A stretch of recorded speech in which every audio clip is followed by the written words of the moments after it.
Om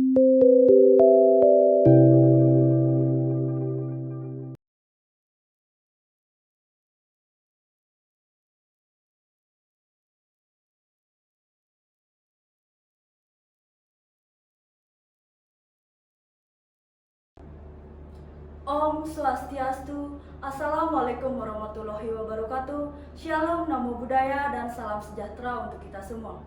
Yang terhormat seluruh Dewan Juri Lomba Debat Youth Mining Camp Competition dan segenap sivitas akademika yang berbahagia, perkenalkan saya Anggi sebagai pembicara pertama pada pihak pro, kemudian Eli sebagai pembicara kedua dari pihak kontra, dan Rina sebagai pembicara ketiga yang akan menyimpulkan mosi perdebatan kali ini. Di mana mosi yang diperdebatkan pada kali ini yaitu optimalisasi penggunaan energi bersih terbarukan untuk mengurangi penggunaan energi fosil. Pengembangan energi baru terbarukan masih terhambat harga yang belum ideal bagi investor sebagai penjual ataupun bagi PT PLN sebagai pembeli. Pemerintah akan meninjau ulang tarif listrik energi baru terbarukan. Pemerintah akan mengkaji ulang aturan feed-in tarif listrik energi baru terbarukan ataupun EBT. Rencananya akan dibentuk tim yang terdiri atas Kementerian Energi dan Sumber Daya Mineral, Kementerian Keuangan, PLN selaku pembeli EBT dan juga penjual ataupun produsen EBT. Variabel yang dikaji seperti biaya operasional, tingkat pengembalian modal dan teknologi yang digunakan. Selain itu, agar semakin menarik minat investor, insentif berupa penghapusan atau pengurangan pajak badan usaha akan dikaji ulang. Pengkajian feed-in tarif berlaku untuk pembangkit listrik tenaga surya, mikrohidro, mini hidro, dan bioenergi. Diharapkan sebelum 2017, tarif listrik EBT yang ideal sudah diberlakukan agar potensi besar energi baru terbarukan bisa dimanfaatkan. Halo Pak. Apa kabar? Terima kasih sudah menyempatkan waktu bersama kemudian Kompas mereka mau Bisnis. Dewan Juri yang terhormat serta sivitas akademik yang saya hormati, saya akan berada pada pihak pro pada mosi perdebatan kali ini, yaitu optimalisasi penggunaan energi bersih terbarukan untuk mengurangi penggunaan energi fosil. Pun Dewan Juri yang terhormat, untuk mendukung keberpihakan saya pada mosi perdebatan kali ini, saya akan membawakan latar belakang, urgensi, parameter, status quo, mekanisme, dan beberapa poin argumentasi. Dewan Juri yang terhormat memasuki poin latar belakang, yaitu energi menjadi suatu kebutuhan yang sangat vital bagi kehidupan manusia saat ini. Pengoptimalan energi bersih terbarukan perlu dilakukan mengingat ketersediaan energi fosil yang terbatas. Namun, dengan bertambahnya kebutuhan akan energi sehingga dibutuhkan kontribusi dari energi terbarukan untuk menunjang kehidupan ke depannya. Mengoptimalkan penggunaan energi terbarukan sebagaimana tertulis pada Peraturan Pemerintah Nomor 79 Tahun 2014. Selain itu, alasan utama pengoptimalan energi terbarukan karena lebih ramah lingkungan dibandingkan energi fosil, di mana dalam menghasilkan energi fosil diperlukan proses pembakaran terlebih dahulu, yang di mana pembakaran tersebut menghasilkan emisi gas rumah kaca yang bersifat merusak lingkungan dan atmosfer. Yang berdasarkan hal tersebut memunculkan sebuah urgensi, yaitu di mana bertambahnya emisi gas rumah kaca dari hasil pembakaran bahan bakar fosil tersebut memunculkan ancaman yang serius, yakni pencemaran lingkungan yang berdampak pada kesehatan manusia. Parameter dari optimalisasi penggunaan energi bersih terbarukan untuk mengurangi penggunaan energi fosil, yaitu di Indonesia beberapa kegiatan masyarakat mutlak membutuhkan energi fosil, yang mana jika dikaitkan dengan ketersediaan energi fosil yang terbatas. Memasuki status quo, faktanya yang terjadi saat ini, laju pertumbuhan populasi penduduk Indonesia yang semakin meningkat sehingga kebutuhan Indonesia akan energi akan meningkat setiap tahunnya. Sesuai dengan hukum permintaan, bertambahnya penduduk akan meningkatkan kebutuhan listrik yang pada akhirnya akan meningkatkan jumlah bahan bakar yang digunakan. Selain itu, jumlah emisi yang ditimbulkan semakin meningkat karena penggunaan energi fosil yang tidak efektif dan efisien. Memasuki argumentasi yang pertama, yaitu pemanfaatan terhadap energi fosil oleh manusia lebih didominasi kepada penggunaan energi fosil yang jumlahnya terbatas. Namun, kebutuhan akan energi tersebut terus meningkat, di mana pemanfaatan yang digunakan secara terus-menerus sehingga dapat menyebabkan kelangkaan atau bahkan menyebabkan habisnya suatu energi. Hal ini disebabkan karena energi fosil yang merupakan energi yang tidak dapat diperbaharui, di mana perlu berjuta-juta tahun untuk membentuk energi fosil itu kembali. Lain halnya dengan energi terbarukan yang ketersediaannya sangat berlimpah dan tidak dapat dipastikan kapan akan habis. Oleh karena itu, energi bersih terbarukan muncul sebagai suatu inovasi dan alternatif untuk mengatasi permasalahan tersebut, sebagai upaya untuk mencegah kelangkaan energi yang nantinya akan berdampak pada terganggunya stabilitas kehidupan makhluk hidup. Dan bahwasannya, Dewan Juri yang terhormat, energi fosil kedepannya akan habis. Maka sebelum energi tersebut habis, kita harus sudah berupaya untuk melakukan pengoptimalisasian dengan cara menggunakan energi bersih terbarukan. Dengan mengoptimalkan energi terbarukan, maka hal ini juga memberikan manfaat bagi masyarakat seperti peningkatan lingkungan hidup yang sehat, kemajuan dalam teknologi, dan peluang untuk bekerja. Maka dari itu, pengoptimalan energi bersih terbarukan merupakan hal yang sangat tepat untuk dilakukan. Argumentasi yang kedua yaitu pemanfaatan energi matahari sebagai sumber energi alternatif untuk mengatasi krisis energi, khususnya minyak bumi. Di samping jumlahnya yang tak terbatas, pemanfaatannya juga tidak menimbulkan polusi yang dapat merusak lingkungan. Cahaya atau sinar matahari dapat dikonversi menjadi listrik dengan menggunakan teknologi sel surya atau fotovoltaik. Hampir seluruh daerah yang belum dialiri listrik adalah daerah pedesaan yang jauh dari pusat pembangkit listrik. Maka PLTS yang dapat dibangun hampir di semua lokasi merupakan alternatif yang sangat tepat untuk dikembangkan. Dalam kurun waktu tahun 2005 sampai 2025, pemerintah telah merencanakan menyediakan 1 juta solar home system berkapasitas 50 WP untuk masyarakat berpendapatan rendah serta 346,5 MWP PLTS hibrid untuk daerah terpencil. Pasar energi surya di Indonesia sudah cukup besar untuk menyerap keluaran dari suatu pabrik sel surya. Hal ini tentu merupakan peluang besar bagi industri lokal untuk membangun bisnisnya ke pabrikasi.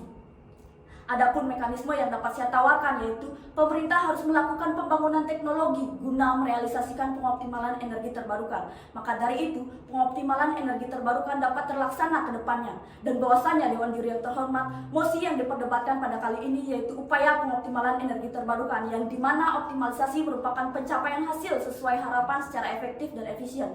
Maka dari itu, pemanfaatan energi terbarukan merupakan penentu tercapainya kedaulatan energi di Indonesia. Berdasarkan apa-apa saja yang telah saya sampaikan, saya percaya dan yakin bahwasannya saya dapat memenangkan mosi perdebatan kali ini. Sekian dan terima kasih. Dewan Juri yang terhormat dan seluruh Civitas Akademika yang saya hormati, saya berdiri pada posisi kontra dalam perdebatan ini dengan mosi optimalisasi penggunaan energi bersih terbarukan untuk mengurangi energi fosil. Indonesia sangat kaya akan sumber daya alam. Negara kita dapat dijajah oleh Belanda karena melimpahnya sumber daya alam. Untuk menerapkan energi bersih terbarukan di Indonesia sangat sulit dan tidak akan optimal karena masyarakat minim menggunakan energi terbarukan. Dan terdapat beberapa kendala dalam merealisasikan energi bersih terbarukan seperti memerlukan dana yang sangat besar, dampak dari energi terbarukan, dan faktanya masyarakat Indonesia sangat bergantung dengan energi fosil, mulai dari pembangkit listrik, penggunaan transportasi, dan kebutuhan rumah tangga. Berdasarkan hal tersebut muncullah sebuah urgensi bahwa energi bersih terbarukan tidak dapat direalisasikan di Indonesia sebab terdapat beberapa faktor yang kurang mendukung terutama di sektor ekonomi. Memasuki status quo, faktanya energi bersih terbarukan tidak akan dapat dioptimalisasikan untuk mengurangi penggunaan energi fosil. Karena nyatanya energi fosil merupakan sumber daya alam utama bagi masyarakat Indonesia. Dewan Juri yang terhormat memasuki poin argumentasi yang pertama. Energi bersih terbarukan tidak akan dapat optimal diterapkan di Indonesia. Kenapa hal ini tidak akan optimal? Karena Indonesia sangat kaya akan sumber daya alam, terlebih Indonesia bisa mengekspor sumber daya alam ke luar negeri. Kita tidak perlu khawatir dengan ketersediaan energi fosil. Ketersediaan energi fosil dapat menunjang seluruh kebutuhan yang ada di dalam negeri. Harga dari bahan bakar fosil pun masih terjangkau. Masyarakat Indonesia lebih dominan menggunakan bahan bakar fosil dibandingkan energi terbarukan. Pengembangan dan pemanfaatan energi terbarukan tidak terlepas dari teknologi. Teknologi di sektor energi terbarukan terus mengalami perkembangan sehingga seiring berjalannya waktu biaya yang dibutuhkan akan terus meningkat. Contohnya, seperti pembuatan panel surya dengan daya tampung energi yang maksimal agar dapat digunakan pada saat musim hujan, pasti akan membutuhkan biaya yang sangat mahal. Sedangkan, dianalisis dari data Kementerian dan Sumber Daya Mineral, realisasi nilai investor energi terbarukan mengalami penurunan dari tahun 2016 ke tahun 2017 sebesar 0,97 triliun rupiah. Ini disebabkan belum adanya payung hukum yang mengayominya. Jadi investor tidak berminat untuk berinvestasi di sektor energi terbarukan dan pemerintah akan sulit melakukan pembangunan awal untuk energi terbarukan. Dewan Juri yang terhormat perlu diketahui bahwasanya setiap teknis pemanfaatan energi terbarukan tidaklah cukup hanya diatur dalam peraturan Menteri ESDM. Selama tahun 2017, Menteri ESDM telah mengeluarkan 3 peraturan yang mengatur tentang pemanfaatan sumber energi untuk menyediakan tenaga listrik. Peraturan ini terjadi dalam jangka waktu yang sangat singkat, sehingga pembangunan energi terbarukan terhambat. Para investor membutuhkan kepastian usaha sebelum melakukan pembangunan. Kepastian usaha ini dapat diperoleh apabila telah ada payung hukum yang jelas dan tidak berubah-ubah. Dewan Juri yang terhormat memasuki poin argumentasi yang kedua. Dampak dari energi bersih terbarukan yaitu, seperti kita ketahui bahwa energi terbarukan merupakan suatu elemen alam yang tersedia di bumi seperti tenaga angin, tenaga surya, tenaga air yang sangat bergantung dengan cuaca dan tidak dapat diprediksikan. Sehingga penerapan energi bersih terbarukan tidak akan dapat merata. Jika dilihat dari angin, angin itu tidak selalu berhembus dengan volume yang sama. Dan dari tenaga surya, panel surya tidak dapat menyimpan panas matahari dengan jangka waktu yang panjang. Sehingga hal itu akan berdampak buruk pada saat musim hujan. Apapun aktivitas yang kita lakukan pasti membutuhkan energi listrik. Dapat dikatakan bahwa energi listrik merupakan bahan pokok. Ketika listrik padam, maka produktivitas kerja setiap manusia akan menurun. Contohnya, ketika listrik padam di sebuah pabrik, yang dimana hampir menggunakan 90% mesin sebagai faktor produksi, ini akan mengalami keterlambatan kerja dan berdampak bagi pekerja-pekerja dan tentunya akan berdampak bagi ekonomi masyarakat.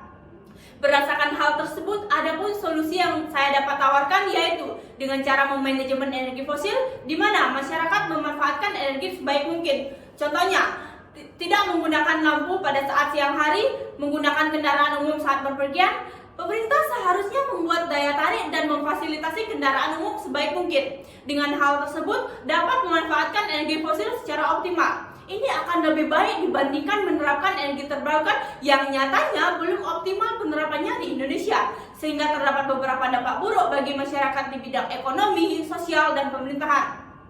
Berdasarkan hal-hal yang telah saya sampaikan, saya yakin dan percaya dapat berdiri teguh dan dapat memenangkan pada posisi kontra dalam perdebatan ini. Sekian dan terima kasih. Perbedaan pandangan sejatinya merupakan hal yang diniscayakan dalam suatu perdebatan. Oleh karena itu, baiknya kita melihat dari kedua sisi menggunakan kacamata yang jelas dan pandangan yang luas, sehingga kita dapat menyimpulkan mana yang lebih dapat mengakomodir rasa kesejahteraan.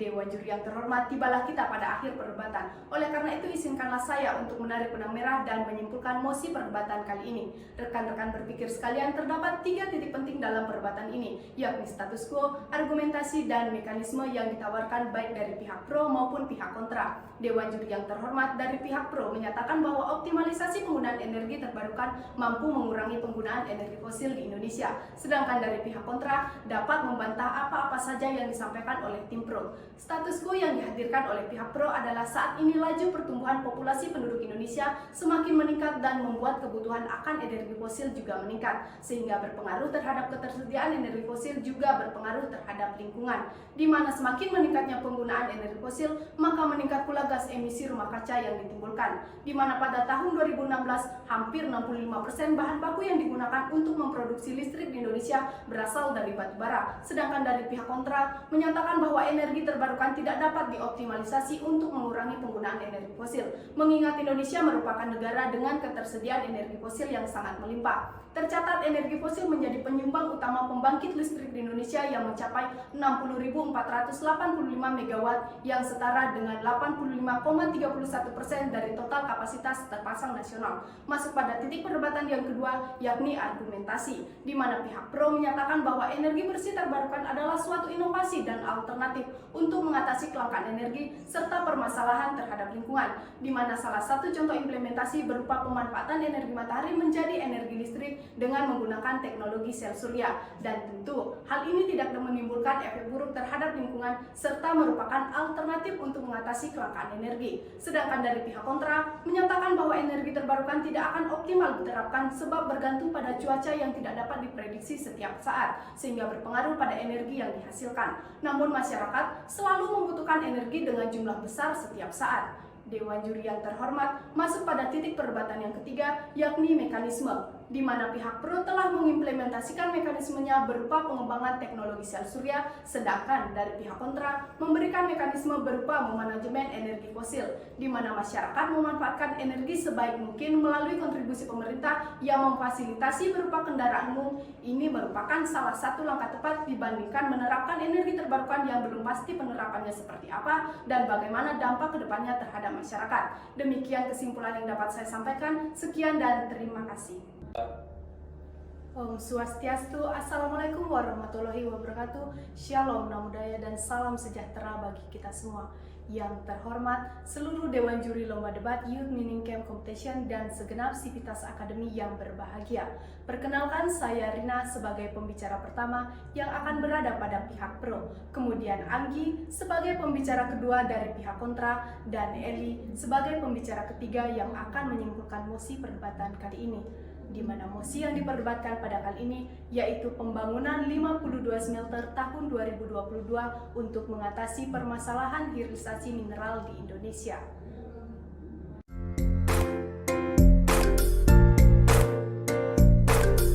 Biji nikel telah bisa diolah menjadi ferronikel, stainless steel, slab, lembaran baja, dan dikembangkan menjadi bahan utama untuk baterai lithium.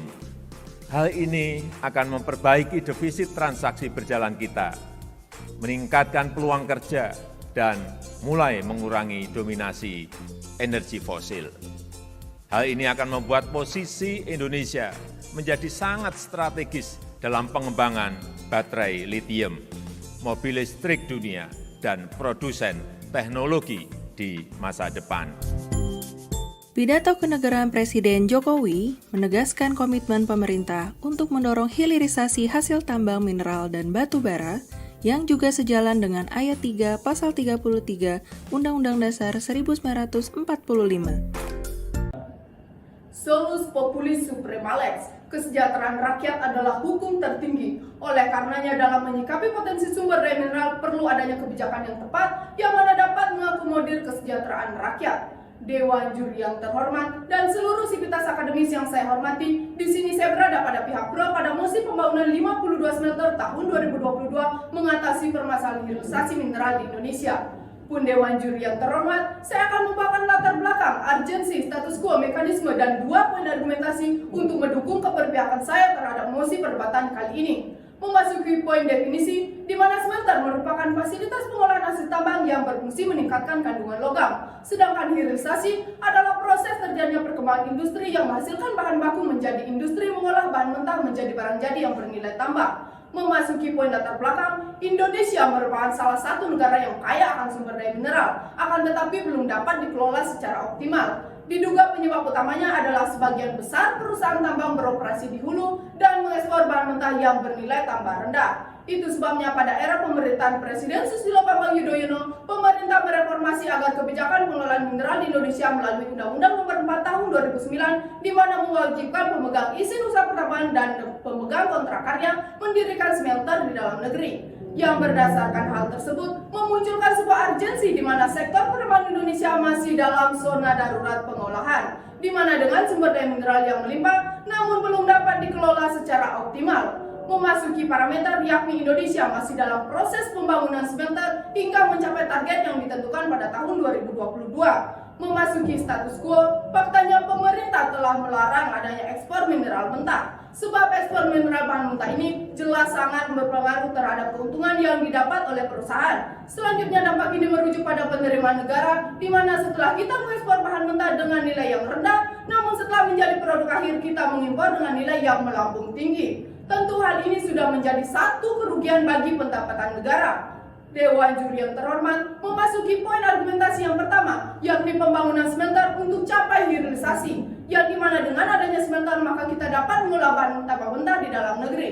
Selain itu, pembangunan smelter akan memberikan multiplier effect atau dampak positif yang besar bagi perkembangan ekonomi dan kesejahteraan masyarakat di daerah. Kehadiran pabrik smelter ini akan meningkatkan produk domestik regional bruto secara signifikan. Salah satunya di mana pabrik peleburan ini ditargetkan mampu menghasilkan hingga 200.000 ton ferronikel per tahun dengan kadar pemurnian 10-12%, sehingga bukan hasil tambang mentah yang diekspor ke pasar, tetapi sudah menjadi produk jadi dengan nilai tambah yang tinggi. Tidak hanya itu, dengan keberadaan smelter yang bisa menumbuhkan usaha rantai pasok termasuk antara lain tumbuhnya industri yang terkait di hilir, terbukanya lapangan kerja baru, peningkatan keterampilan sumber daya manusia dan alih teknologi dalam negeri. Memasuki poin argumentasi yang kedua, yakni kebijakan hilirisasi melalui pembangunan smelter adalah kebijakan strategis guna meningkatkan penerimaan negara serta mengurangi angka ekspor bahan mentah. Indonesia berdasarkan data Indonesia Mining Association menduduki peringkat ke-6 terbesar besar untuk negara yang kaya akan sumber daya tambang, sehingga potensi penerimaan negara cukup besar dengan pemerintah mewajibkan pembangunan smelter di dalam negeri.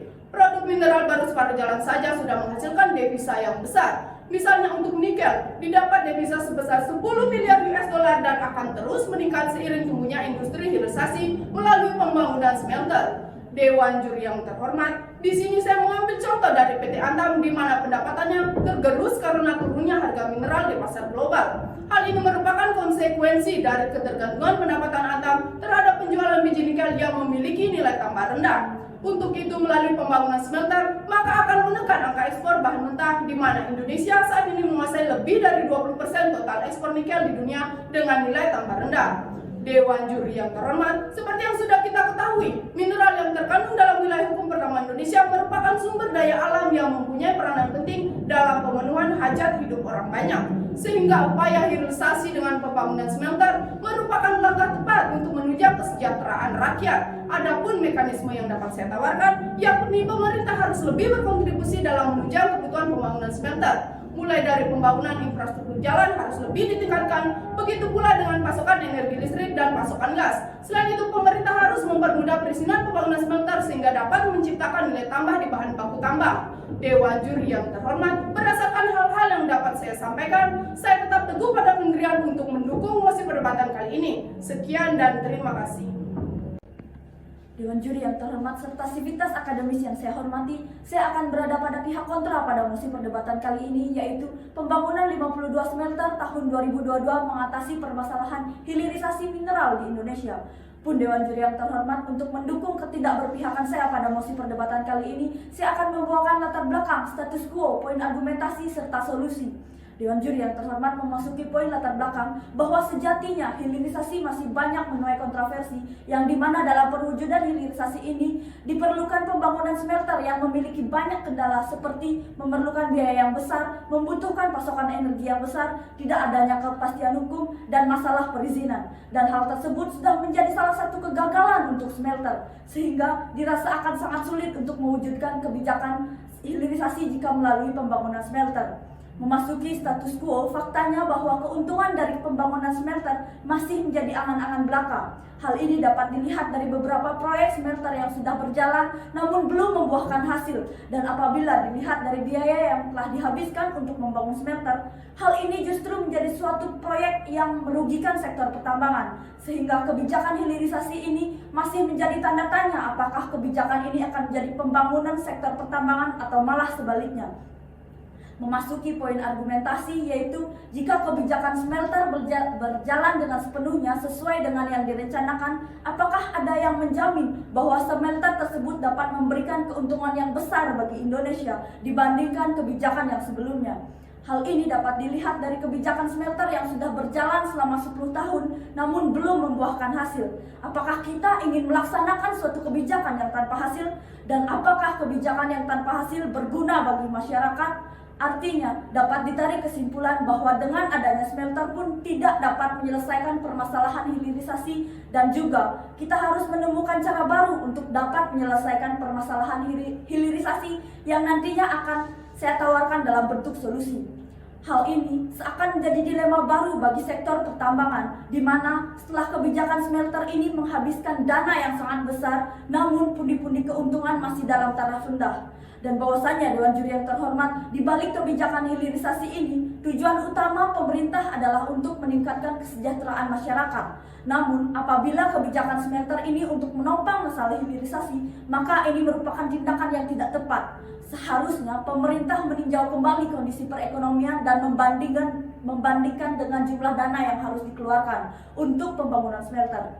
Total realisasi fasilitas pemurnian mineral sampai dengan 2020 sebanyak 19 smelter dan 2021 sebanyak 23 smelter. Sampai dengan 2022 mendatang, pemerintah menargetkan sebanyak 52 smelter dibangun. Artinya, dibutuhkan sekitar 29 smelter yang harus dibangun. Sementara, kebutuhan investasi untuk membangun 52 smelter tersebut yakni mencapai 21,59 miliar US dollar. Salah satunya pembangunan smelter di PT Freeport Indonesia yang berlokasi di Gresik, Jawa Timur, sedang dalam proses pemadatan lahan. Pembangunan smelter yang membutuhkan dana fantastis ini juga akan menggunakan dana pinjam. Hal ini telah menarik 15 bank, baik domestik maupun asing, untuk memberikan pinjaman guna realisasinya proyek ini.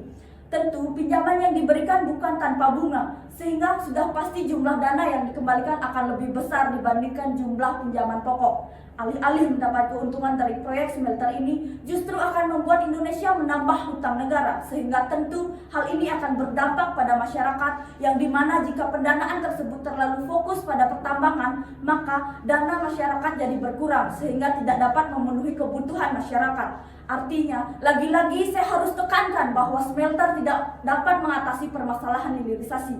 Adapun solusi yang dapat saya tawarkan yaitu membuat suatu perjanjian dengan Jepang, yang dimana Jepang memiliki alat atau teknologi dan kita memiliki sumber daya alam. Hal itu lebih bisa menjawab dan memberikan keuntungan dengan sebesar-besarnya. Dan dengan begini saya yakin dan percaya bahwa apabila kita melakukan solusi yang saya tawarkan, maka kita dapat menikmati keuntungan, dan keuntungan ini benar-benar dapat kita rasakan dibandingkan dengan smelter. Dan berdasarkan apa-apa yang telah saya sampaikan, maka saya yakin dan percaya bahwasannya saya dapat memenangkan mosi perdebatan kali ini. Sekian dan terima kasih.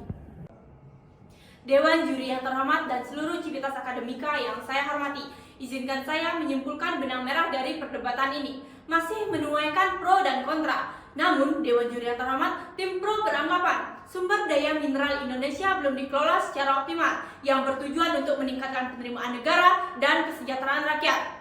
Sebagian besar tambang di hulu diekspor dengan harga yang rendah, sehingga pemerintah mengeluarkan Undang-Undang Nomor 4 Tahun 2009 tentang minerba. Sedangkan dari pihak kontra mengatakan hilirisasi masih menunaikan kontroversi. Proses hilirisasi perlu adanya smelter, dan terdapat beberapa kendala dalam pembangunan smelter seperti biaya, kepastian hukum, dan perizinan. Dalam perdebatan ini, tim pro menghasilkan status quo, yaitu pemerintah melarang ekspor mineral mentah. Jika mineral dihilirisasi terlebih dahulu, akan lebih memberikan keuntungan. Sedangkan tim kontra menghadirkan status quo di mana pembangunan smelter belum membuahkan hasil. Membangun smelter dikatakan dapat merugikan sektor pertambangan jika dilihat dari biaya yang telah digunakan. Dalam argumen, tim pro beranggapan bahwa hasil dari pembangunan smelter dapat mencapai hilirisasi, yang dimana memberikan nilai tambah dan pengelolaan mineral. Pembangunan smelter akan berdampak positif bagi pertumbuhan ekonomi dan kesejahteraan masyarakat, sehingga sudah menjadi kewajiban untuk membangun smelter. Dengan adanya smelter, kebijakan hilirisasi dapat meningkatkan penerimaan negara. Terlebih, Indonesia peringkat ke-6 negara yang kaya akan sumber daya mineral. Tim pro memberikan contoh PT Hantam yang pendapatannya tergerus karena turunnya harga mineral di pasar global. Sedangkan tim kontra beranggapan bahwa kebijakan smelter menghabiskan dana yang sangat besar dan dapat memberikan keuntungan rendah. Smelter bukan solusi hilirisasi. Tujuan dari kebijakan hilirisasi untuk mensejahterakan rakyat, hilirisasi tidak tepat untuk hal ini. Pemerintah harus melihat lagi sisi ekonomi dan jumlah dana dari pembangunan smelter. Tim kontra memberikan contoh pembangunan smelter yang di PT Freeport di Gresik menggunakan dana pinjam, sehingga dana yang dikembalikan akan lebih besar dari pinjaman pokok. Hal ini akan dapat membuat Indonesia menambah hutang negara, sehingga muncullah sebuah mekanisme yang ditawarkan oleh tim pro adalah pemerintah Indonesia harus berkontribusi menunjang dana pembangunan smelter mulai dari jalannya infrastruktur, dan pemerintah juga harus mempermudah perizinan dalam pembangunan smelter. Sedangkan solusi yang diberikan oleh pihak kontra yaitu perjanjian dengan Jepang yang memiliki teknologi dan kita memiliki sumber daya alam, ini akan memberikan keuntungan yang besar. Dengan demikian, suatu perdebatan pasti terdapat pro dan kontra yang berdiri dengan pendapatnya sendiri. Sekian dan terima kasih.